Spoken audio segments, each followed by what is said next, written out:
What is going on, everybody? Welcome into episode number 58 of Bettin N Boozin here on the HHH Racing Podcast. I am your host, Kyle Roscoe, and what an unbelievable show we are going to have for you guys, and what an unbelievable weekend it is going to be in the world of horse racing, being the Pegasus World Cup weekend, as we cover the Middle Pick4 of that sequence with 3 graded stakes and $100,000. I guess 4 stakes because the handicaps and Gulfstream are still, counted as stakes. But it's going to be a fantastic card. And right here on the HHH Racing Podcast, we are going to have the Pegasus World Cup card covered like a glove. And I'll get into it in a few seconds, but we're going to jump right into it, guys. We're not going to waste any more time, going through peripherals here, but there are a few things that I have to talk to you guys about. If you didn't see Horsin around, that's a brand new show we come out with every single Monday now at 8 p.m. Eastern, just like the rest of the HHH Racing Podcast shows. There will be one, of course, this weekend, recapping the stakes, recapping the Pegasus World Cup, the turf, and everything above. And of course, we include a bunch of viewers from you guys. If you guys want to get involved, please email Howard at hkravitzhorse@gmail.com, or tune in the show tomorrow and put it in the live chat. We would love to have you guys on to recap some racing. And then, of course, if we cannot forget, if you guys are going to be around watching the Pegasus, why not do it with us? We have a live show for you guys coming for the big races Saturday at 4 p.m. Eastern Daylight Time. That is going to be a bunch of us, not only the Bettin N Boozin guys, but Howard, Pete, and Paul. All of us, most of us will be there. So you guys will, if you guys, again, are coming out to watch the Pegasus or watching it through your ADW, why not come watch it with us and, talk about who you like for the race coming up and everything like that. Please join us Saturday at 4 p.m. Eastern right here on the HHH Racing Podcast YouTube channel. If you're more of an audio listener, we will post everything on Apple Podcasts, Spotify, and Anchor. Please follow us, rate, review, and subscribe over there. The Power Picks tip sheet, guys, this is a big one. If you guys have not signed up yet, please, I would highly recommend you do. For 500 picks almost, we are way in the green still. Anything over $2 ROI is profit. We are 222 all time as of my last time checking, but I know we hit a bunch of stuff last week, so it is going to go up, guys. If you're not, and it's only $4 a weekend, that comes out to $15.99 a month, which is our Patreon bills. And if you're not in on the most affordable and profitable racing tip sheet in the business, you're missing out. Patreon.com/HHH Racing Podcast. The link, of course, is in the description. And if you want to find out anything about us or look at previous Power Picks editions before you buy, HHHRacingPodcast.com is the place to do that. But guys, we're in the hot seat, as you can see from the background, as we are going to come on with a lot of good information for you guys coming up with the Middle Pick4 at Gulfstream. And not only that, we are going to give our picks for the Pegasus World Cup turf and the Pegasus World Cup. So please keep those comments coming. I see them in the live chat. We would greatly appreciate it. And Howard says, it's a good point. The boss jumps in. It is 4:30 p.m. Eastern, the live show, not 4 p.m. Eastern. That is my mistake. That was a retrospective time, and I didn't see the change. So thank you, Howard. Again, 4:30 p.m. Eastern. Please join us on Saturday for our live show. But guys, we're going to get right into it. I'm going to bring on my co-host right now, and we'll get into race number 6, which is the start of the Middle Pick4 on Saturday. But from the West Coast, now at the University of Kentucky, Noah Maher, and from the Midwest, now at Ohio State University, Charlie Freeman. Boys, what is going on tonight? No, my vibes are good right now. I'll tell you that much right now. There's a certain program that's in shambles, and it's for once it's not one of mine. So we're in a good mood. We're in a very good mood right now. And you act like if Harbaugh's gone, you guys won't lose, considering you guys did this year. Noah, what's going on, my man?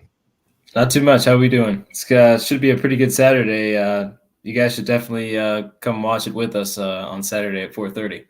See, now the other guys are getting into the promos too. This is what I like to hear. But boys, we're not going to waste any more time. 4 minutes of promos is too many minutes of promos. So let's go right into it, guys. The late pick 5 on middle pick. I'm so used to that's so autopilot. The Middle Pick4 on Saturday for Pegasus World Cup Day starts in race number 6. It is the La Prevoyante Stakes, going a mile and a half on the turf, and this is the marathon turf as we go through it. And I'll bring up the Equibase in a second here. But Katie is here. Katie, thanks so much for joining the show. Sean Kane, Crown's Way supporter himself. Sean, what's going on, man? How you doing? Thanks so much for joining the show. Mark is here. Mark says 83 and sunny on Saturday. Hopefully not another chalk-filled Saturday. Hey, speak for yourself, Mark. If you're hitting those doubles with them chalks, you're going to want that chalk. But, hey, Mark, thanks so much for joining the show, man. Greatly appreciate it. I really hope that it's a lot more, and it looks a lot more competitive this Saturday. I'll tell you that much. Penn State Scott is, of course, here. Thought Charlie would be at the Chargers presser. I'm sure he will be at some point or tweeting about it. If you don't follow him on Twitter, I'm sure that will come out. Brad Anderson's here. Looking forward. Thanks so much, Brad. Really appreciate you joining in, man. Greatly appreciate it. And Jim is here as well, of course. But let's get right into it, guys. Race number 6, as I said, is the La Prevoyante Stakes. 1.5 miles on the turf, draws a field of 9. And I will switch over the PPs right now as soon as they come, or the Equibase as soon as it comes up. Field of 9. The morning line favorite is number 1. Sorry, Romagna Mia at 8-5, followed really closely behind R. Kelly Kim. I'll talk about my opinion on that in a little bit. The third choice being number 6, Sister O'Toole. Guys, I'll switch over to the picks right now. And Patrick did send in his picks. Hopefully he comes on in a few minutes here. He was running a little late, but switch over here. We are all going with the number 1 Romagna Mia, guys. And it's really not, it's not creative by any means, but I'll give him how much I want to take a stand in this race when you get to myself. But Noah, since you're right next to me, you'll go first. Like I said, she looks the best on numbers and looks definitely like the horse to beat. Yeah, she definitely is. She came over from France and ran in the Beverly D and ran pretty decently. Finished third behind Feb Rover and Gina Romantico, came back and won at Keeneland. And then ran a really nice race, popped a 98 in the Dowager at Keeneland. And then in what seems like the prep for this race, which was supposed to be on the turf, but got moved onto the synthetic, she just kind of blew that field away. She's, coming into this spot. I think she's probably the most likely winner on the card, or at least of the races that this podcast is going to cover. The thing with her is her style is she kind of like moves up progressively in her races. So if there's not, a ton of speed, I don't think that's too much to her disadvantage. That was kind of my thought process. I'm interested to see what you kind of think, Charlie, if that's kind of what you took into account. Yeah, with this one horse, honestly, I'm surprised with the way the morning lines turned out. I kind of expected the one to be, right around 8-5, but I didn't think anybody was after that going to be lower than, 3-1, 7-2, which I know, Noah, when you and I spoke earlier, that's kind of how we both felt. Look, I saw this horse in person, and I'll be honest, I was trying to beat Romagna Mia on that day. I didn't like the value. It on paper looked like, not the hardest field. This field's probably a little more challenging, but still looked like a difficult enough field that you weren't exactly expecting this horse to win by 7 lengths. And kind of, as you were just touching on, where I understand time form shows only 47 early speed, which to me seems a little disrespectful because, as you touched on, as the race kind of progresses, she just keeps moving forward and then goes by. I understand the first debut in the U.S. didn't show that, but, a lot of times these international horses struggle first time out in the U.S. and need some time to get acclimated. And that was also a grade 1. It's a big ask first time out. But then, second time out, sits 3-4 lengths off the lead, wins going away. This time, even in a colder pace, was able to sit off the lead, but only by a few lengths and win going away. I just envision this happening again. I don't think there's anyone in this field that really scares me. Again, we'll talk about our best bets later, but I would agree. I think this is one of the most likely winners on this card for sure. And then I'll go into the 3, the other, presumed heavy hitter. For me, again, I know we talk about sometimes more so boss man, these ABC grids. And for me, admittedly, I had the 3 as a lone B. And again, Noah, I'm sure I'll let you touch on it in a moment because you also have this 3 in second. You probably felt similar. But I just didn't see this horse at 9-5. Look, R. Kelly Kim has some solid efforts. Obviously, he's coming off of 4 straight wins, has kind of been able to deal with some hotter paces, won a grade 3 last time out, hasn't really done anything wrong. I don't know. For me, when I saw that performance last time out, maybe it's just recency bias and stuck in my head. I just don't think R. Kelly Kim is that close to this one horse. And I'll get into you'll see on my picks below, I don't have this horse anywhere. And it could be a little naive of me to toss this horse completely, but you want to talk about a horse that's gotten setup after setup after setup after setup. I mean, going 1.5 miles at Keeneland, 48-1 is pretty damn fast. And this horse obviously did it. R. Kelly Kim did it very respectively and winning off by 2 3/4. But I mean, is she really going to get that type of setup in here? I mean, there's a decent amount of speed. I'll pull up the Timeform US so you guys can get a visual of it. And I mean, they have Alpha Bella going out, and the only other horse is Tass, who has like really any early speed. Other than that, granted, I know it's a 1.5 mile race, so you can argue whether pace makes complete factor in a race like this. But if Romagna Mia is at 8-5 and R. Kelly Kim is at 9-5, my wallet could empty before we get to any of the good races. I mean, to me, Romagna Mia just seems a lot faster with a lot more upside than a horse like R. Kelly Kim does. And I mean, you just see it buyer wise. Obviously, she ran in Italy and France and Qatar, but I mean, these numbers, even this 105 back at Chantilly where she only was 4th, that's just, I mean, you give, 15 points from the buyer figure. That's right at R. Kelly Kim's best race. I mean, the Timeform numbers are a little bit closer. 117 is comparative to 121, which is her best at the Dowager.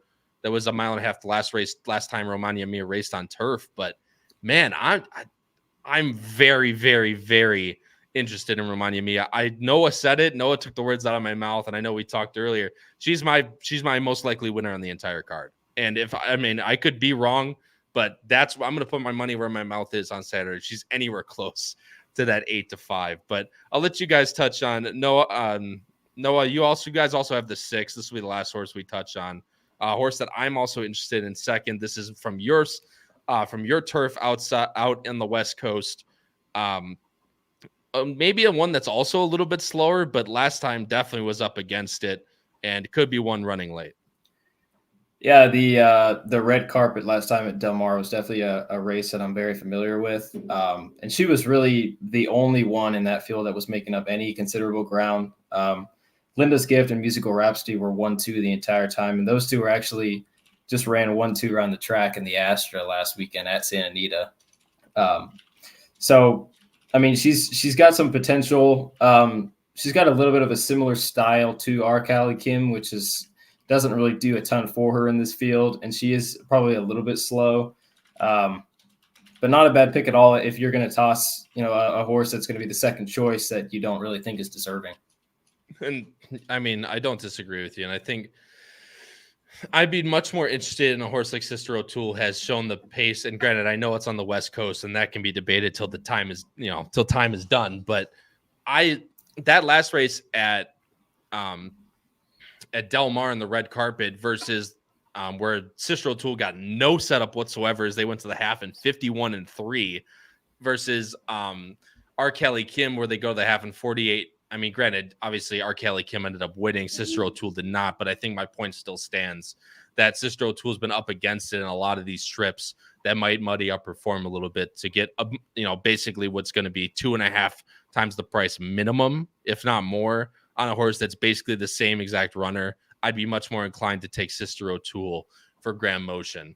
I have Task. It's a complete pace play. If they go so slow up front and on the Gulfstream turf course, you want to be towards the front. I think Tass is going to be one of those horses that'll stick up there. Obviously, the other horse is going to be the number 4 Alpha Bella for Pletcher off that last race. She just seems really slow comparatively. Tass at least had run an 85, which is about on par. They just seem really slow, but just a complete pace play, which is why I threw Tass in there. But we'll move on to race number 7, guys. But I'm going 168 Romagna Mia on top, as we all have. Charlie's going 136. Patrick's going 194. Noah's going 136. Guys, going to move over to race number 7 here, and this is the only non-stake race in the entire sequence that we are covering. But it is still a $100,000 handicap on the Tapeta. And before we get into this race, guys, I want to highlight some viewers that popped in the show for the first time. And of course, we'd love to highlight not only our returning viewers, but also our first time viewers as well. Chris Couples, first Bettin N Boozin show, that is. Trust me, yeah, it's not our first bet or booze for that matter. But Chris, thanks so much, man, for joining the show. Greatly appreciate it. And Slaint is also here. Looking forward to this chat, which I just discovered. Thanks so much, guys, for joining the show. We are so appreciative and just welcome on in. Like I said, we're just really appreciative you guys are here. Race number 7, guys. Like I said, $100,000 handicap going 1.70 on the Tapeta. Draws a full field of 12 with an also eligible there Legacy Isle. Morning line favorite is going to be a pretty soft one at that. The number is it Country Final? These are the first times a lot of us are seeing these morning lines because we handicap early.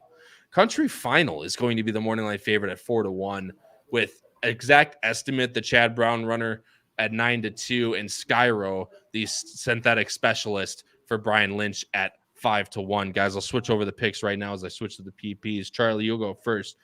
And you guys both have the Chad runner on top. I have the horse in third. Probably the most likely winner, I would argue.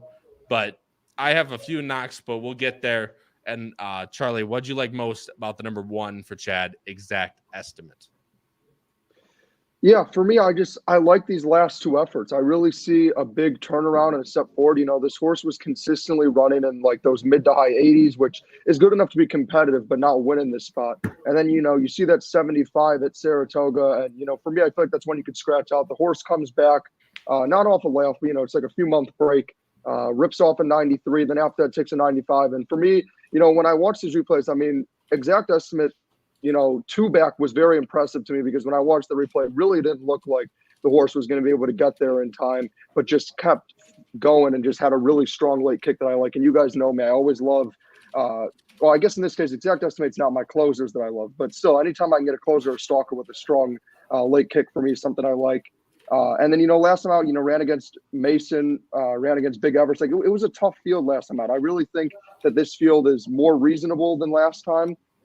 It's probably not a big drop down, but nonetheless realistic. I like how the horse is working. Obviously, getting IRAD aboard again is always nice. And, you know, I saw what Penn State Scott commented, and I completely see where he's coming from. Actually, Noah and I had an extensive talk about this off camera about how Chad Brown's been struggling. But for me, the way I see it is as someone also who bets Gulfstream a lot and who went to Gulfstream a lot over, you know, winter break.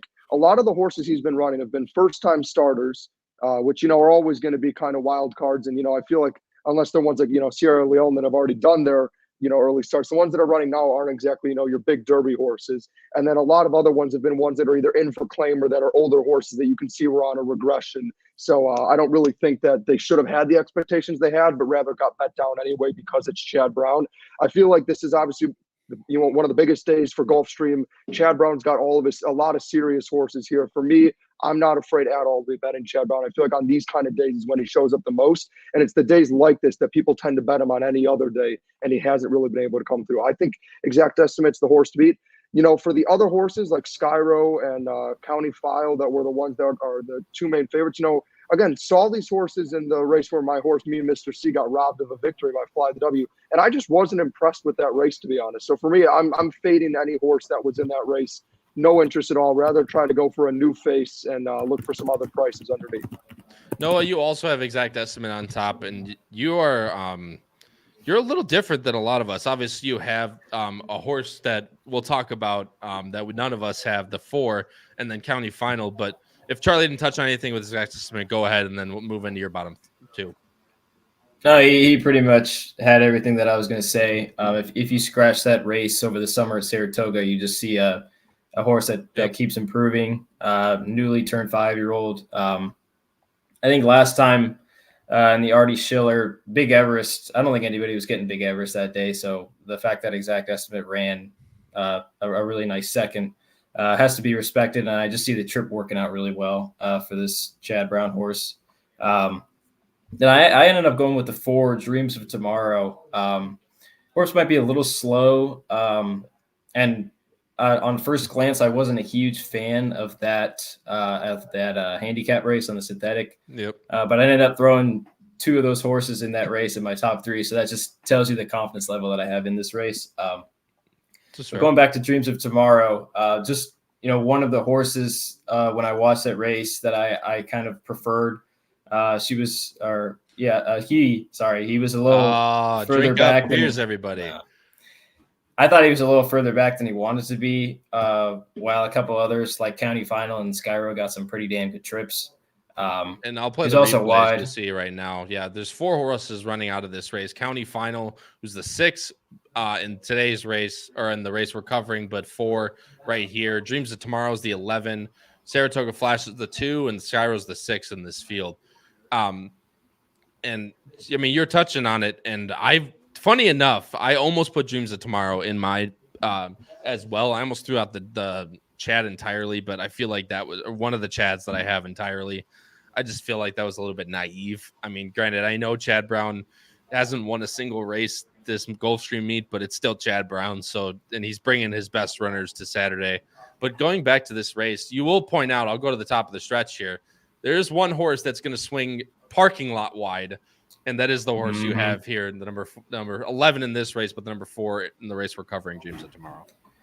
Yeah, well, the 4 in the replay is County Final, who got a pretty good trip, who I thought probably ran one of the better races. That's why I have the horse in 3rd. Dreams of Tomorrow is 11, who was a little wide, but still kind of coming at the end. And then Skyro was the 6, who I thought got a dream trip of all dream trips and didn't have anything. So I'm a little bit against Skyro, and it looks like everybody else is, because I don't see the is that the 9? Oh, yeah, Patrick's got the 9. Patrick's got the 9 in 2nd, but I mean, again, Skyro has some races that need to be respected, i.e. that 2-back handicap at Gulfstream, but that's 2. To your point, no, I agree with you. That's 2 perfect setups for Skyro, and the fact he got it done once, and then the better horses come over now for the championship meet, and doesn't get blasted out of the water by any means. Still only lost by 2 1/4, but just wasn't up to snuff per se. So Skyro is going to be off my ticket as well. He'll have to beat me with probably another perfect trip. But guys, I went off the board here. I went with the 12-1 horse on top, the number 5, Ocean Atlantique, and I'm gonna try and play the bosses. Noah and I talked about this actually, the 0 buyer angle almost, where this horse ran on synthetic last time at Turfway and just was really bad. But I feel like he has some excuses here. Ocean Atlantique the last time, this horse is usually more of a mid-pack, not necessarily a plotting type, but he likes to be raiding off horses in a little bit, in the mid-pack on the inside. Last time he was up on the pace, a couple close to the pace. He chased all the way around, and that's not what this horse wants to do. This horse has good numbers on the synthetic before this 99 at Turfway in the early spring, late winter last year. Easily fits in this race, and that was when he liked to go to the lead. Now you see his best races have been rating off this speed, especially this 97 at Churchill going a mile on the turf. I just think this horse can trip out in a spot like this, and in a race that's completely wide open. I mean, this horse is going to be double-digit odds versus a lot of these horses that are going to get the same trips with the same numbers, and they're going to be 5 times less of a price. I just really think Ocean Atlantique has one muddied up form in the fact that people are going to look at this 45 on the synthetic and be like, oh, this horse isn't a synthetic type. But you can look back. This horse easily can run this back on the synthetic, especially after these numbers on the turf. Again, trip, muddied up form, the price. I just love everything about Ocean Atlantique. And again, he might not win, but I'm still expecting him to run a really nice race at really nice odds on Saturday. Boys, we're going to move on here. Ocean Vision is a horse that Charlie has in 2nd. Again, a little slow, but these races back in France definitely can fit. He just has to be able to quicken up, and Gustavo Delgado hasn't won this meet. He's only had 3/3, but still ran a really nice race in the Hall of Fame behind Carl Spackler and More Than Looks, the 2 very, very nice horses for Cherie DeVoe and Chad Brown. So that's definitely a horse you have to. There's just a lot of horses in this race you have to respect. Like this out of all I said last race, that race is the most likely winner on the entire card. This race, who the F knows? Everything can happen, for lack of a better term. So, and like I said, I'm going to take a stand here, and I'm going to try and go 12-1 on top. And when the boss agrees, people, you love to listen. But anyway, I'm going 5-8-1. Charlie's going 1-8-2. Patrick's going 7-9-1. Noah's going 1-4-2. 6. Guys, going to switch over to race number 8 here. It's the Willie McKnight, or the WL McKnight, excuse me. I don't know why I said the Willie McKnight. Either way, the Willie McKnight. Yeah, I'm an idiot. William L. McKnight going 1.5 miles on the turf. A grade 3 draws a full field of 12 with 4 also eligibles, and I'll bring on Equibase right now. Morning line favorite is the Chad Brown on the inside, Francesco Clement, ridden by IRAD at 2-1. Second choice is the number 3 Stone Age for Ryan Moore and Chad Brown. Ryan Moore jumps on Stone Age after coming over to ride Warm Heart in the Pegasus Turf, which you guys will see tomorrow at 8 p.m. Eastern on Picks and Ponies. But then the third choice is going to be the number 7 Verstappen for Dettori, who climbs aboard for Brendan Walsh, guys. And I'll bring on the picks right now before we move in, and I will I'll bring on the picks.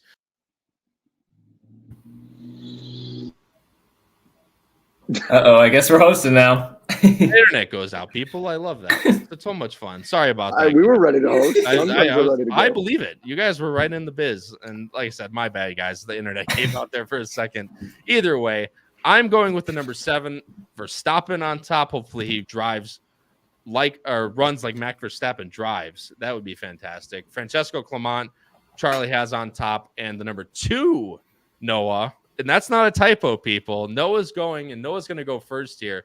The 20-1 number 2 Marwad Noah has on top. And I'm very interested to hear what Noah likes about the 20-1 Marwad.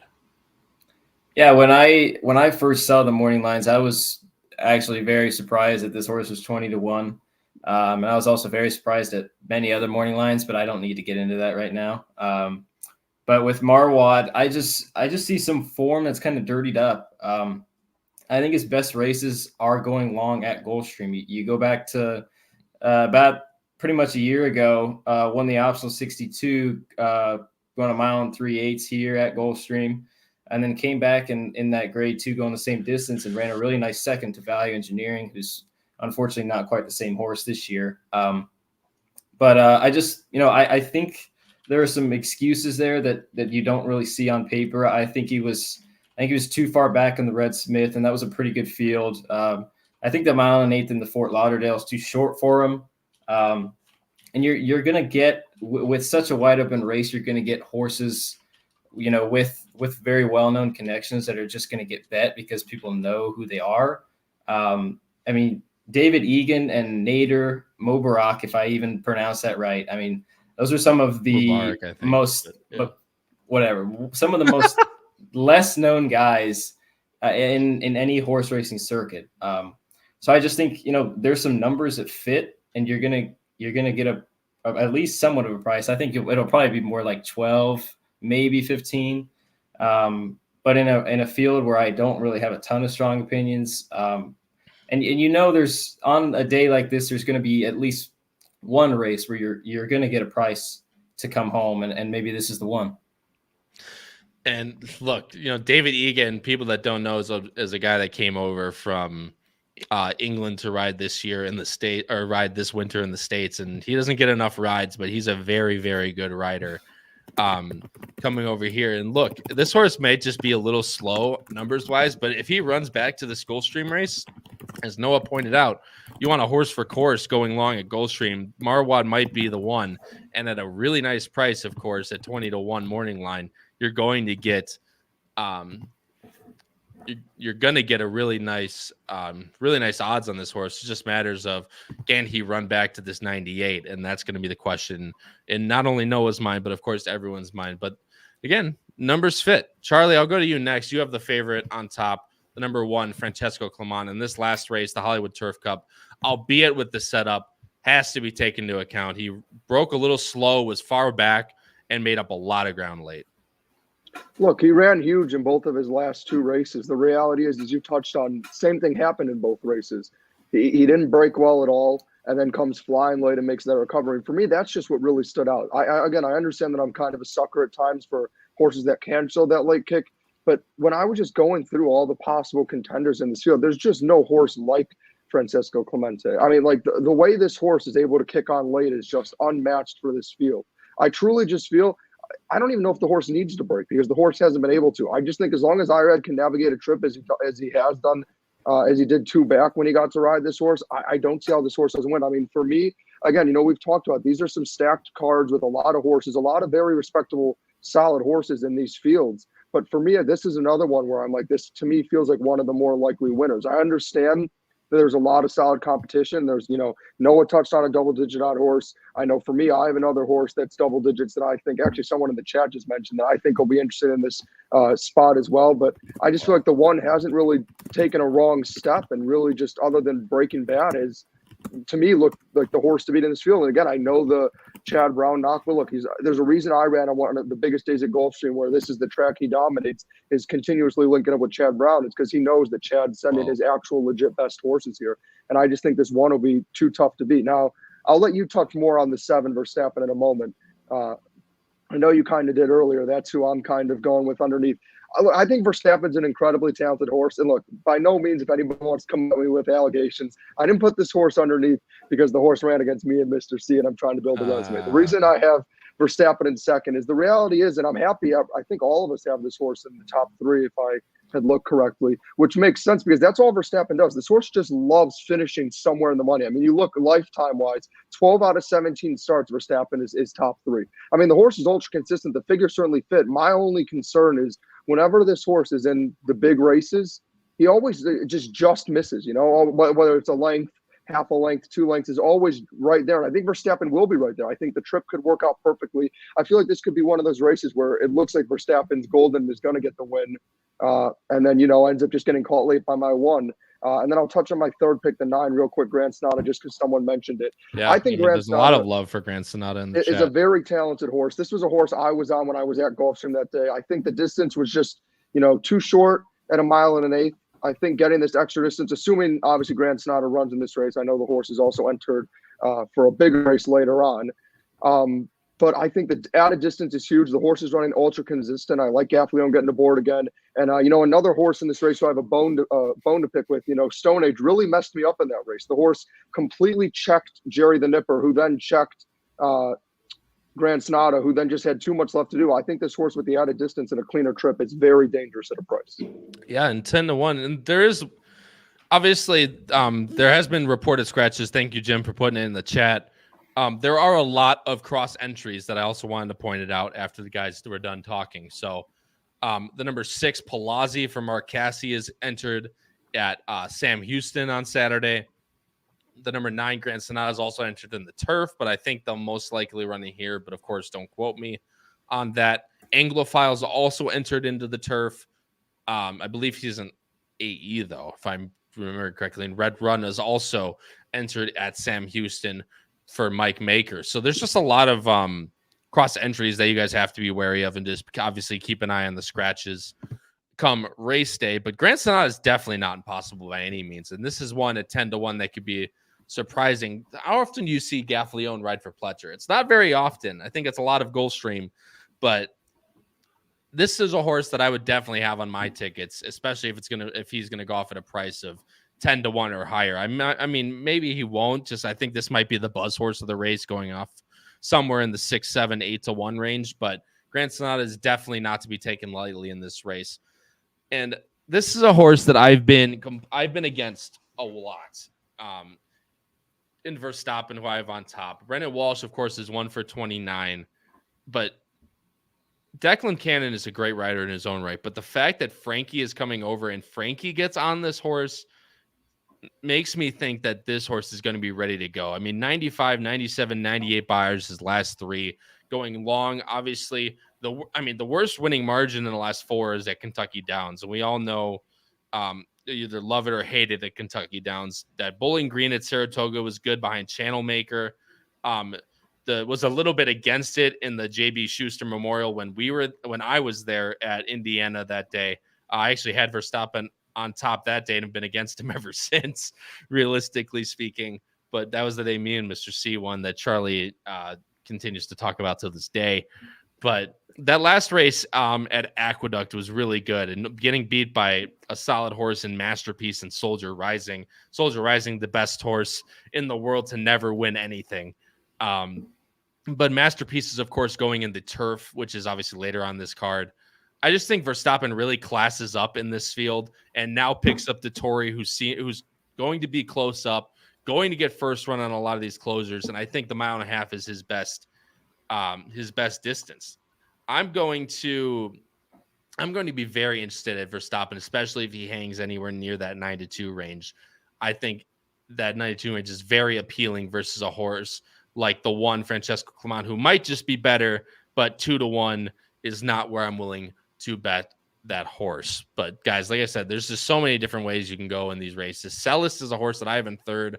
Just numbers alone, a horse that's going to be up a little bit up closer, that's going to get a little bit of pace help, because I'll show the time form PPs. This is another race that doesn't show, and I understand it's 1.5 miles, but Celis projects to be on the lead. And if he can get away with soft fractions on a turf course that's not very friendly to horses coming from behind, I want to have the best speed on my ticket. So Celis, I'm going to have in third. But again, another wide open, great competitive race on Gulfstream. At Gulfstream on Saturday. I'm going 7-1-8. Charlie's going 1-7-9. Patrick's going 9-1-7, and Noah's going 2-7-1. But actually, real quick before we move on, guys, I want to touch on Stone Age, because Howard is and he loves a horse in here, a horse he's been against. Today is finally the day for Stone Age, and he brings up a really good point. Gets back to Fern Turf. There's no world beaters in a field like this. Stone Age is the horse that came over to. And I agree with Howard on this. He came over to the U.S. to try and find firm turf. You could see, even in the races overseas, good soft, not good. Runs on firm, obviously, like firm turf at Keeneland, second behind Rebels Romance. At Saratoga, granted, 5th and 3rd, but not losing by a lot at all. His best numbers are definitely on firmer turf. So if Stone Age can finally get the turf he desires, gets Ryan Moore back aboard, I agree with the boss man. It's either now or never for Stone Age. So that's definitely this is definitely a spread race for me, guys. This is not going to be where I'm going to be skinny. If I was playing this pick 4, which I might on Saturday, being that I have a really strong opinion in the 6th race and I can afford to spread elsewhere. But the race 8, the WL McKnight, is very interesting. We'll move on, guys, to the last race here. It's race number 9. And as I'll bring up the Equibase right now, it is the Inside Information Stakes presented by my best friend, Don Julio Tequila. Full field of 10. The morning line favorite is the Gulfstream legend, the number 9, Mary Quite Contrary, Luca Panici, Edward Pliza. Number 3, Intrepid Daydream, the Maryland bred for Saffie Joseph Jr. and Tyler Gaffalione jumps aboard. Third choice is the number 10, Olivia Darling. Shout out Matt Miller for Irad and Jorge Delgado. Guys, I will switch over the picks right now for the last race we are covering. Not in full, of course, we're going to give our picks for the turf and the World Cup, but in full, this is the last race we're going to cover for our sequence. And you'll see the picks on the bottom right now. Every single one, except for me, is going with the Gulfstream World Beater. And guys, look, it is no secret to how good Mary Quite Contrary has been on Gulfstream. I'll show the PPs. Charlie, I'll let you talk first as well. And I'm going to take a little bit of your thunder, I think. But this running line right here is what a lot of people are going to key in on Saturday. Yeah, for me, again, it's funny. When I was at Gulfstream with Bossman on that day, I was rushing to have to bet that race. And I just straight up asked him, because I didn't have time to look at the program, and I wanted to go in the winner's circle with him. I asked him who to take, and he said, you don't even have to look at it. Just trust him. Mary Quite Contrary owns this track and will win. I was like, all right, just blindly bet the horse to win, watched it from the winner's circle. And even though the pace was slow, it wasn't what the horse wanted, didn't get an easy trip at all, still was able to just go right by and rally, was much the best, even though the horse only won by a length, would have been a lot more with an easier, pace setup and trip. Look, Luca Panici rides again. These two always seem to kind of hook up well together. I just think she's clearly the horse to beat here. Look, there's other contenders that I'll touch on as well, but the horse loves the track. I'm not worried about, the distance with 7 furlongs. I know last time obviously was a mile, but you can see this horse actually normally would run 7 furlongs more so than a mile, and has time and time again gotten the job done. Loves the track. I mean, look, out of 9 efforts here, 7 wins, 2 seconds. I mean, if there's any horse for course that we've covered in this sequence, this is truly the one. So I feel like the 9 is clearly the horse to beat and is a deserved favorite here. Again, I'd say one of the more easier favorites to trust. And like you kind of touched on the last race, even though I love the 1, it is still a tough field. And then going into my other two real quick, Intrepid Daydream ran really well last time out at Gulfstream. Again, I'm going to sound like a broken record, but look, this is when I was on winter break. I was going to Gulfstream whenever I could. Was on this horse that day as well. I know not creative at this favorite, but ran really well. Just couldn't quite get it done. Spirit win ultimately was just able to, get on the lead and not look back. But was right there, gets Gaffleone again, made a very good effort in Gulfstream, first time there after, mainly being a Laurel Park horse. With Safi, I know we kind of touched on before Safi's, struggles when we did our recorded episode on these big days at Gulfstream, but I think certainly could be an interesting horse underneath. And, if the pace sets up correctly and it isn't that fast, could end up being one that gets the first jump in Winsfield. And then I'm actually surprised, Noah, this is the one I'm curious to hear from you on. This was a horse I was all over and completely wrong on, the one horse Bluefield. Who I liked as a horse off the pace, and there was no pace to close into, and the horse did nothing. But for me, I'm curious if you had the same kind of angle. I just like the distance going back to 7 furlongs. I think that's what Bluefield needs. I like Pratt aboard, and for a little more of a value play, I think this horse could be sneaky if the pace is there. Yeah, for me, I was really not super impressed with the Sugar Swirl, which I was a little bit in between whether I wanted to put in Intrepid Daydream or Mary Contrary on top. That's why I lean towards putting Mary as a horse on top.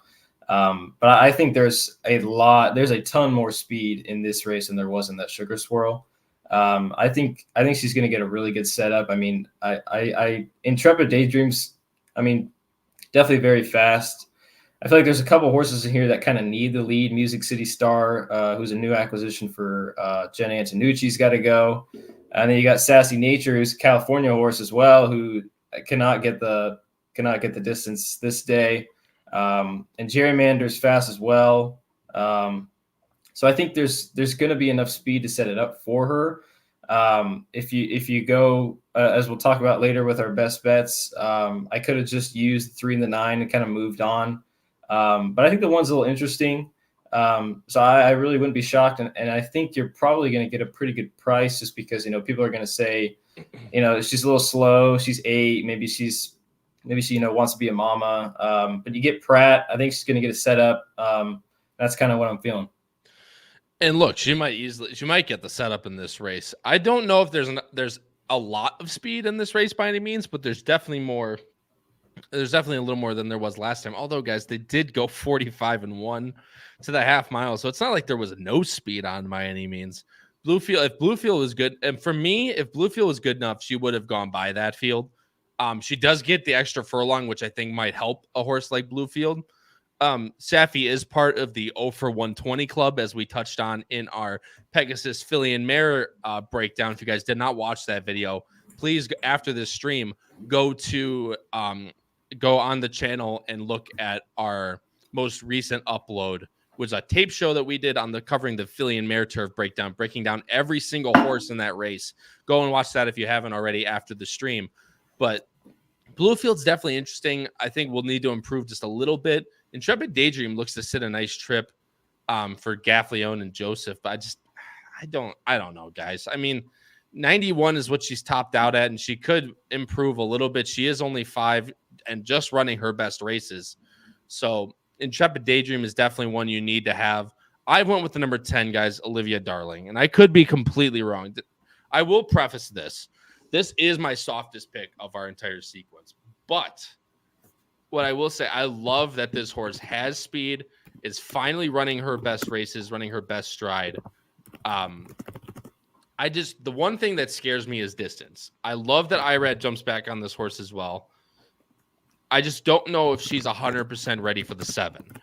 And you could see her going back, her Gulfstream 7, she kind of crapped out at the end, lost by 6. Last time she was at 7 was at Tampa. She did get second, but lost by 4 1/4. So the 7 is the one thing that scares me a little bit with this horse, but I just love the trip she's going to sit, guys. Irad's going to have her in the 2 path, just behind the speed. And if they do end up going 45-1, 45-2 to the half mile, Olivia Darling is going to get first run on a lot of these horses. And I like her better than Intrepid Daydream. And like I said, I could be completely wrong in that. But I just like that she's going to have first run on a lot of the other horses that are going to be favorite a lot lower price than her, i.e. Mary Quite Contrary. But she's definitely the horse to beat in this race. I don't need to touch on anything. One thing that one interesting comment Mark brings up is, can the 7 wear this field if left alone? You'll see. And this is the horse, Noah. I'll bring this to you, man, because this is the horse we talked about. This was a Doug O'Neill horse on the West Coast, but wasn't racing on the West Coast under Doug O'Neill. Actually stayed in Kentucky after being switched over in late 2023 to Doug O'Neill. Now it comes to Jack Sisterson's barn. I mean, this horse is definitely fast out of the gate, but I mean, she's going to have to come up with a monster dirt effort for a horse that's run 90% of her Beyer tops on turf. I would say that she can't. I don't see it. I think she was kind of struggling to get 5 and 5.5. You could make the case that Mendez was the one who started with her. Right. You can make the case that he kind of thought that she was a little more dirt meant, but I mean, she switched to the turf and she loved it, and she hasn't gone back to the dirt since. So it's definitely yeah. Sorry. It's just definitely a strange move. Well, if there was nobody else in the race that really would even press her a little bit, you could maybe make the case, but I just don't see it. Yeah, and I mean, look, it's actually interesting because it came off of Mendez in early 2023 for this Gulfstream, for going to Gulfstream for Jack Sisterson. So they played this move before. It's just a really weird move to me of going from turf to dirt, and you're getting Oisin Murphy on. I just feel, I mean, this horse can definitely wire the field if left alone. I don't think she will get left alone, and that's my kind of trepidation with this horse. I just think there's other speed, and I would much prefer the stalkers coming right behind her rather than her. But again, these days are so competitive at Gulfstream. It's just fantastic. And Shadi, you did finally catch it live. Thanks so much for joining the show. I greatly appreciate it. And like I said, we really appreciate you guys. There's been great viewership all night long, and we can only thank you guys for that. This is an experiment, as we touch on always earlier in the year, but now, we've really picked it up. So we really appreciate you guys watching. We're going to get into best bets here, guys. Then we're going to touch on a little bit about the NFL championship round that comes up this Saturday, and then we'll end the show aiming for an hour, guys. So if you guys can please hang on, we'd greatly appreciate it. But right now is what everyone wants. Noah, I'll go to you first because you're actually giving out a pick 3 here.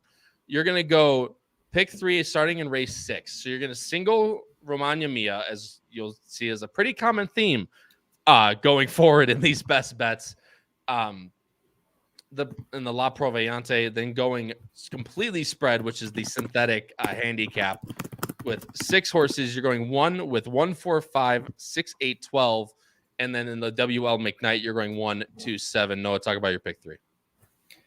Yeah, it's nothing special. The Romagna Mia in the first leg, I think it's going to probably be pretty tough.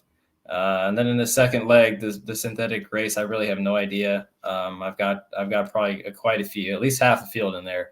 And then in the third race, or in the third leg, sorry, I've got the one who's Irad and Chad, and I've got Verstappen, and then I've got Marwat in there. I think he's a little interesting, but I'm going to play this pick 3, hoping that I can, maybe cash a little bit and build some bankroll so I can play that pick 5 that the boys on Picks and Ponies are going to cover tomorrow night.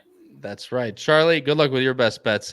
And of course, guys, I forgot to mention, don't go anywhere because we are going to give our picks for the turf and the Pegasus World Cup. We're not going to dive deep into them like we did for the Middle Pick4, but we are going to cover them. If you want full in-depth analysis, like I said, check out Picks and Ponies tomorrow night at 8 p.m. Eastern. Excuse me, the beer's coming. But either way, Charlie, talk about your best bets. Race number 6, singling Romagna Mia again, but you're going to go pretty skinny in the race. In race number 7, the synthetic handicap, going with the number 1 exact estimate, and the number 8 portfolio company, the 2 Chads. Hopefully Chad can get off the block for you on that. And then you're going to stone cold, ice cold, going Francesco Clement into the number 9 in Mary Quite Contrary. Talk about your best bets, Charlie. Yeah, so I'll start with the boring one first, the double race 8 and 9. Look, again, for me, it's pretty simple. As long as the one horse can get even a decent break, and if not, if Irad can still, save up that ground like he did 2 back and get the trip, I really do think the horse is the one to beat. And then we talked about Mary quite contrary for a while. The horse owns Gulfstream. So I guess for me, I understand that it was chalk, but as Kyle touched on, I didn't know how short of a price it would be when we made these picks. The odds weren't out, but as he also touched on at the very beginning of the show, if those you've been paying attention from gate to wire, he had mentioned the importance with doubles, that if you play with chalk, that's how you get your value. And then in the race before that, I'm not going to talk much about Romagna Mia because we've already touched on it. And then, talked plenty already, about exact estimate. I really do think this horse is going to be very live here and has put up 2 straight great races. And I think Chad Brown's going to have a big day, on the days that matter most. And then for portfolio company, a horse you and I both had, Kyle, in our top 3, but didn't touch on. For me, if you look at the figures and you look at the efforts, you touched on this, I forgot for which horse, but you touched on for one of the horses that, a lot of times they either like or hate Kentucky Downs, and that's how I see it with portfolio company. There were consistently figures in the high 90s or mid 90s, and you're getting 8-1 on a horse that I think is very live with Gaffleone aboard. The only real effort, and it still wasn't terrible, it was an 89, which is fine, but that was at Kentucky Downs. I watched that replay. I mean, there weren't really any excuses. I just don't think the horse took very well to the track, to be honest. I think much more prefers to be at, more typical tracks like Gulfstream, Belmont, Saratoga. So I like the horse getting back on the surface. And, I think with either of those, the one, I understand Romagna Mia is going to be a heavy favorite, but playing into 9-2 or 8-1 would certainly make you your money. Yeah, absolutely. And that's, and that you are right. We didn't talk about portfolio company, but that's one I'm very interested in at a price for Chad, especially at least underneath, guys. Cause like I said, her best races were completely before that, that Kentucky Downs race. And the fact that she's coming back now, that the lure was very, very strong and came back to be very strong. And both those races at Belmont were good as well. So portfolio company is definitely the other Chad, as we say, in that race that definitely is warranted of a look. Charlie, good luck with your best bets, guys. And this is what I'm going to do here. I'm debating. I'm going to use Ocean Atlantique as well as one of my best bets, guys. That 12-1 price just really speaks, and I really like that pick. Might not be 12-1 on the day, but obviously we can hope and pray. But I'm going race number 5, guys, a race we did not talk about. It's an optional claiming 62, going a mile on the turf. And I know there's a very short run up, which is why I'm a little bit shady of the 11. Ice Chalk a lot for Mark Cassidy and Irad, but guys, those races, man, the 4-star Dave losing to Casa Creed in Annapolis just by 1 1/4. In the Arctic losing the Big Invasion, going 6 at Woodbine, which is a weird configuration that could play towards a mile. Just Ice Chalk a lot looks very good. If Irad can get her to sit in a race with a lot of speed, I'm very interested in her, as well as the number 4 Whisper Not, an 8-1 morning line horse from Maker and Size for Paradise Farms. Just another one that's going to take advantage of that pace pressure. I'm very interested. I much prefer going race 5 to race 6 rather than going Romagna Mia into that synthetic handicap. I just don't feel that strong about it. I know Ocean Atlantique, who I talked about, but I feel much stronger coming from turf to from the turf to the turf rather than turf to the synthetic. And that's just my personal betting opinion. But again, you can take it whichever way you do. I love, like I said, Ocean Atlantique in the race 7 at 12-1. And in race number 7, guys, I really think this is Verstappen's time. Going along on the turf, Stone Age could be it. The number 1, Francesco Clement, could be the goods. But I think with Frankie up, getting a little bit of an upgrade there. Not saying Declan Cannon's bad by any means, but you're getting one of the best jockeys ever to run in Frankie Dettori. Just buyers going steadily up every single race. If he runs finally that low hundreds that Verstappen's capable of, I think he gets the job done at Gulfstream in a course where you want to be a little bit closer up. So I'm going to go race number 8 win on the number 7 Verstappen. And guys, don't go anywhere because this is the part of the show that really a lot of people want to hear. Race number 12 and race number 13. We're not diving deep, like I said. If you want that, tune in tomorrow to the HHH Racing Podcast, where they will cover a very, very deep dive into the late pick 5 on Pegasus Day. But race number 12, we're going to give our picks for the turf and the Pegasus World Cup. And then we are going to talk about NFL for a quick 5 to 8 minutes. But Noah, I'll go to you first. Again, you can give a brief synopsis. It's not like you just have to give numbers. You can give a brief synopsis on why you like horse. But who'd you like in the Pegasus World Cup turf? So my top 3 in the turf, I've got the 3 integration on top. I think he's the real deal. I've got Warm Heart in second, who is also the real deal. I mean, she's super talented. I loved her. I can speak for Charlie as well. We loved her in the Filly Mare turf. And then I've got Jerry the Nipper in third. Is probably the horse that I want out of the Fort Lauderdale. Charlie, I'll go to you next. Warm Heart is in this race. Let's not forget, she's going to be a heavy favorite. But that last time form rating, guys, I can show it if you want, but 130 is the last time form, and she looks very good. But Charlie, who'd you like in the Pegasus World Cup turf? Yeah, well, I didn't make my little bio thing under my name. Warm Heart is her to not pick the damn horse. So, I mean, look, Noah and I, we spent all of our time doing our classic, late night drinking Dr. Pepper talks and early morning in the hot tubs talking all about how this horse was going to shock everybody. Not shock, but, surprise people and beat Inspiral and get the job done. And the horse really should have. I remember we talked about the race recapping it about how, Inspiral was able to get going before even though Warm Heart was farther ahead, she wasn't able to actually start getting underway before Inspiral was already flying. I think Warm Heart is very clearly the horse to beat. I'll go ahead and even say I think Warm Heart is the most likely winner on the entire card. And I understand Romagna Mia makes sense, whatever. But we talk about standing on business off screen, and I'm standing on it for Warm Heart. I love that Ryan Moore is aboard. Love this horse. She's ultra talented. The most talented horse on the entire card, period, across any race. I'll take pound for pound this horse over anyone. So that's me, my top pick. And then underneath, I mean, I look. Noah and I talked about this. I ended up going back to watch the replays. I get it. Integration looks the part. Tyler G aboard, my boy. Got to put the horse second. I can't have the horse nowhere. And then third, and I'm going to also touch on one other horse because Noah mentioned it. Third, I have Web Slinger, and fourth, I have Jerry the Nipper. 2 long shots that I absolutely love. 2 of my favorite horses. Web Slinger broke my heart when we were in California because I missed out on hitting a massive exacta box had the horse come in. But I still think Web Slinger's always in and around there every single race. I trust the horse to be right there again. And at 15-1, to me, I don't think you're getting anywhere near 15-1. Maybe I'm missing something, but I think those odds are absurd. And then Jerry the Nipper, as Noah touched on, just got a brutal trip. Stone Age literally tried to sacrifice Jerry the Nipper and just take the horse out completely. I'm still convinced Stone Age had a hit on the horse. Maybe they have some beef in the stables behind the scenes that we don't know about, but completely compromised the race. I think, as Noah touched on, this horse could run huge. Clearly the one with the most excuses out of the Fort Lauderdale with a cleaner trip at 20-1. That's offensive to me as a Jerry the Nipper stand. Said Jerry, you're just a stand on whatever horse either wins you money or is very close to winning you money that you were almost right on. Either way, guys, I'm going Warm Heart as well. Inspiral was one of my picks of the weekend, Breeders' Cup weekend, if you remember that. She came home in 21-4, guys, in that race at Santa Anita.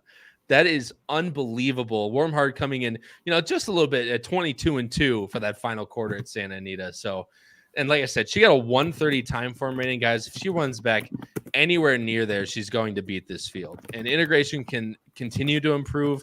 But if Warm Heart really is, and she shows up with who she really is on Saturday, she wins. And that's just what I think.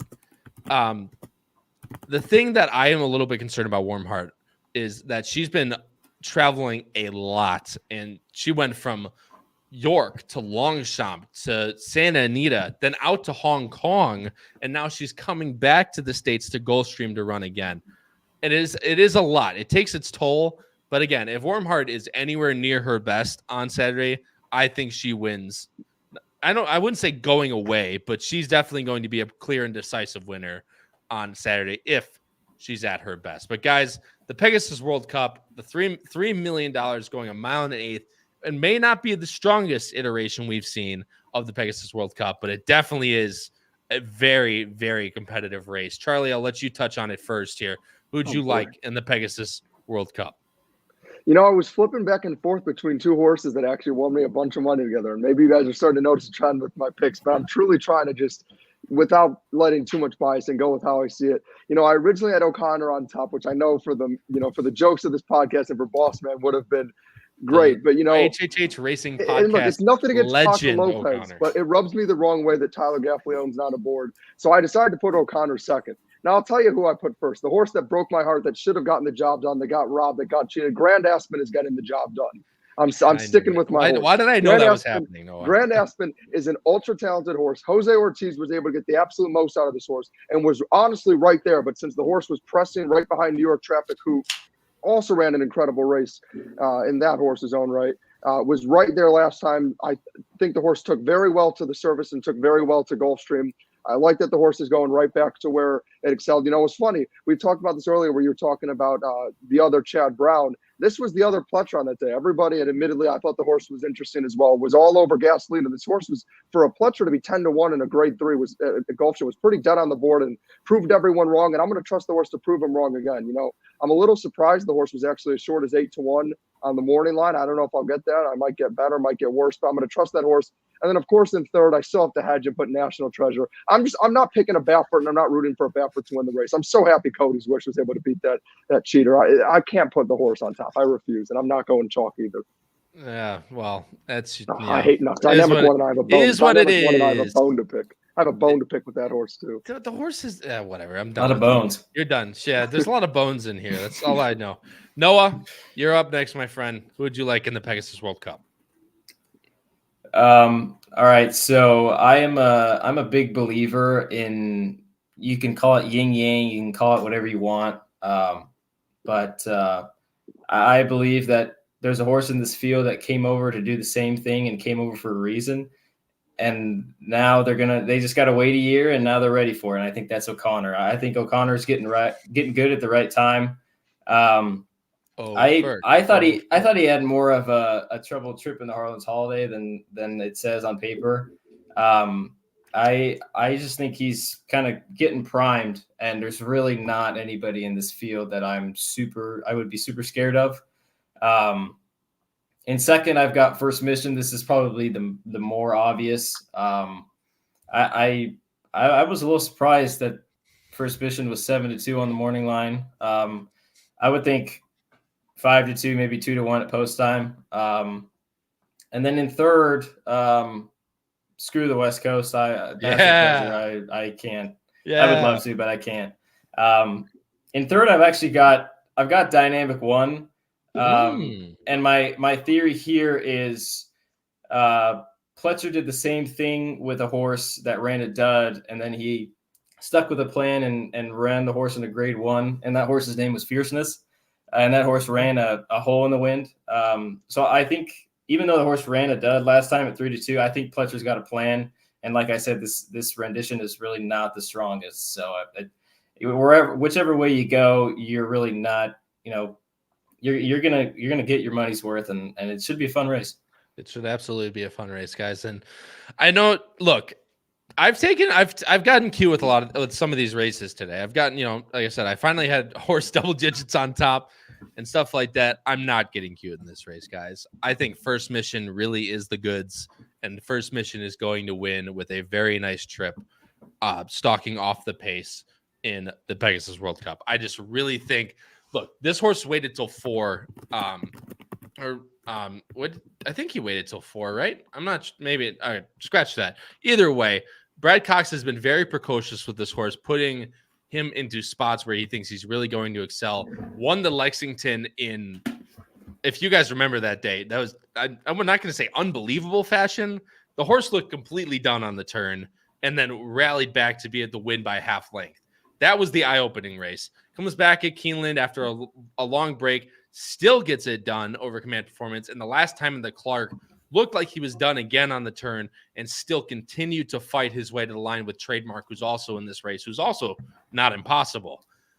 I just think First Mission is really, really the goods. And if he gets any sort of trip set up with the continued improvement that this horse has shown, I think First Mission gets it done in the Pegasus World Cup. Underneath, guys, again, like I said, I don't think Trademark's impossible by any means, and 15-1 is definitely a price I'd be looking at. I don't like National Treasure, guys, and I know there's a lot of love for there's some love in National Treasure in the chat, and that last race is what people are keying on. Any other race in his resume is not good enough to be with these horses, and that's just honestly the way it is. If he continues to improve off that Breeders' Cup race, he could win. But I mean, this horse, I don't think this horse wants a mile and an eighth. I don't think so. I think that mile suited him really well last time. And I understand he won the Preakness, but that was not the best Preakness rendition of the Preakness by any means. Got a very easy lead out there. I don't think he gets an easy lead here.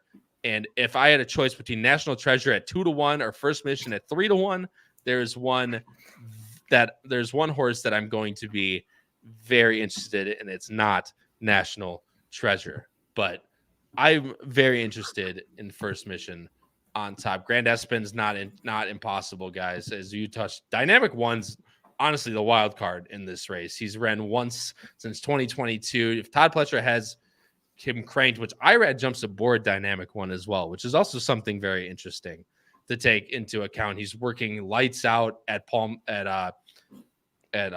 oh my God, why am I drawing a blank?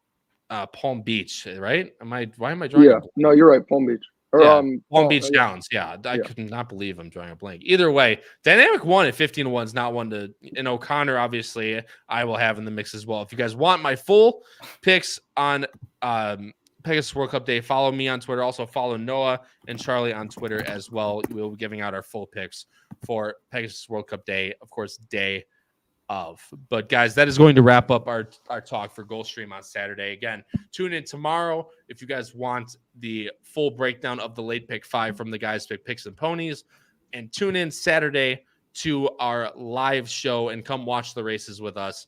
It is going to be an absolutely fun weekend at Gulfstream. And like I said, and tomorrow night, of course, I forgot to mention, tomorrow night we have an Eclipse Awards after party. There's going to be some beer flowing, of course. So come join us to talk about the Eclipse Awards and who won, who lost, and our takeaways from it. A lot of us will be there. But let's get into football, guys. So again, that'll end our horse racing segment. Thank you guys so much for all the great viewership tonight. It's been an absolute pleasure, and I hope you guys really enjoyed it. If you guys did, please smash that like button. We would greatly appreciate it, and that's the best way we know that you guys enjoyed the content. So again, smash that like button. But guys, we'll talk about the two championship games here. We'll only go 5 minutes. If you guys want to, please stay on. If you guys are interested in football at all, please put your picks in the live chat for the two games. But the first game, guys, is going to be, as I pull up, I'll pull it up right now as we move over, and I'll switch the background as well as we get moving here. I'm trying to pull it up. Everything's being really slow. The conference championships, guys. The first game on Sunday is Kansas City, Baltimore. And stop me if I've heard this before, that people didn't think that the Chiefs would get here. And lo and behold, here comes Patrick Mahomes in the championship, facing off a very, very good Baltimore side. Charlie, I'll let you talk about the AFC first, and Noah, I'll let you touch on the NFC first, and then we'll give our picks for the games. But I'm pulling up the spreads right now, Charlie. What's your give us a breakdown on Kansas City, Baltimore, and how you see it going? Yeah, so look, I understand. I'll take the hate. I have no issue taking the heat. I mean, look, Tyler Bass choked, but the reality is I tweeted about this. I didn't like the way the Bills approached the end of the game. They played like they were trying to be conservative and not lose, and you end up letting the Chiefs get away with it because you can't trust kickers, especially in that weather.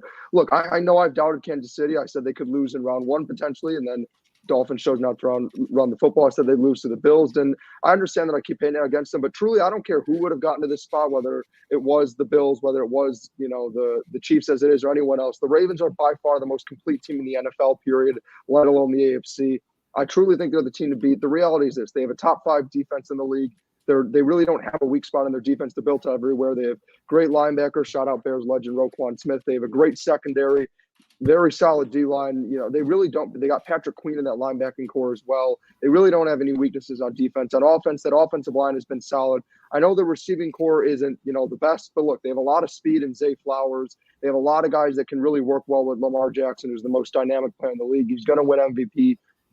They're an unstoppable force. They're a really well-coached team as well. John Harbaugh, arguably the best coach in the NFL right now. I just think there's way too many things good about Baltimore and too many question marks about the Chiefs. I understand that they always find a way to navigate through all this stuff, But people forget, at the end of the day, that's who Buffalo's been all year. They have been an inconsistent team that happened to get hot late, that kind of, we even saw it in that Dolphins game where they should have been able to run away with it, but because they kept shooting themselves in the foot, the Dolphins almost won in that regular season showdown. The Bills have a tendency to do that, where they just can't play consistent for a full game and get away with it, whereas Baltimore, we've seen, they're kind of the opposite of the Dolphins and the Cowboys. When they play the top teams, like when they played the Dolphins and when they played the 49ers, they don't just stand up. They beat the crap out of you and let you know and stand over your dead body and say, yeah, we just beat you by 30 and we'll do it again whenever you want to do it. And I think that's what's going to happen here. I know we'll talk about picks later, but I think people can kind of tell who I would lean with. So I won't give the spread pick yet, but I will say I haven't looked at the total, but I would take the over here as well. You're all in, so go for it. I see the Ravens minus 3.5 right now, the hook towards the Kansas City Chiefs. I would take them. I would take the Ravens, honestly, at anything at like 5.5 and below. I feel comfortable taking the Ravens for sure. I would agree with that comment as well. I think this is I think most games would be ideal for the Ravens matchup-wise, but I think the Chiefs honestly aren't any sort of matchup nightmare. I think the only one that is the 49ers, but I was wrong about that because they killed them. Well, that's true too. Noah, Ravens minus 3.5. Who are you taking? Oh, I thought I was in the NFC game. Well, you will, but give your pick. Yeah. Your feet are held to the fire, bro. You're not getting out of this one. Well, it looks like you're pretty close to the fire too back there. All right, touche. I'll give you that one. That was good. I'd probably go Baltimore. I think they're the better team. I'm kind of sick of all this Taylor Swift shit, so just get it over with. Yeah, I'm surprised that came out. I knew that was coming out of someone. I'm surprised. I'm surprised that took that long to come out, but I'm also going to lean Ravens, guys. The Ravens just find great ways to win. They have so many weapons. Lamar's playing at his best again. From a Chiefs team, granted, the Chiefs are always ones to hang around, but I would be very surprised if the Chiefs were able to hang within 4 points of this Baltimore team. I'll go Ravens minus 3.5 as well. Noah, I'll go to you next. Obviously, I'll let you talk about the NFC Championship game. That's the Detroit Lions versus the San Francisco 49ers. 49ers are minus 7, guys. There's not a whole, I know the 49ers are very good, but they're hurt, and there's not a whole lot of respect going to Detroit's side. But Noah, give us a quick breakdown on where you kind of stand on this one. Well, I didn't even know that was 7. That's pretty shocking to me. In terms of winning the game outright, as much as I would like to see the Lions in that awesome culture with Dan Campbell, I just think the Niners are a better team overall. If the line's going to be 7 and continue to be 7, I don't know if I would really touch that game personally. I'm not a really big sports bettor in general, so I'm not really going to bet anything unless it's something I really like. And this time of year, when you got the championship games and the Super Bowl, I'm more of a watch and enjoy rather than try and get technical and bet a team. I know Charlie will. The biggest bets I've placed the last 3 years on the Super Bowl have been the coin toss. So, and I'm 3 for 3, might I add. I'm 3 for 3. So, hate all you want, Charlie, but the facts don't lie.